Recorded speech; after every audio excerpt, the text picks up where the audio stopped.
Kayo po nag-suggest patungkol po sa house arrest. Paano po kaya ito sa katuparan po?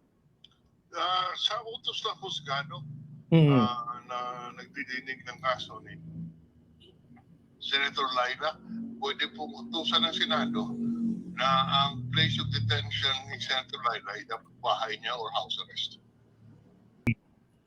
Okay. Tingin niyo po ba, pinlano ba na siya talaga maging hostage sa nangyaring insidente? Jigo. Yes, sa tingin niyo daw po, Senator, pinlano daw po ba na si Senator Laila de Lima po ang maging hostage po dito po sa situation? Sa tingin niyo po ba na pinlano po na si Senator Laila de Lima po ang maging hostage? Ay, sa pagkaalam po, sa balabas ko sa payagan, hindi wala namang planong gano'n.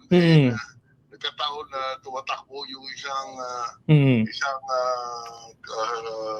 hostage taker at napapunta doon sa kanyang quarters. Ngunit, ang isang dapat panigyan ng diin dyan, yung sistema, kung bakit itong mga Abu Sayyaf, detainees, yung mga terrorists ito bakit sinasama doon sa quarters ni Senator de Lima? Hindi po tama yan.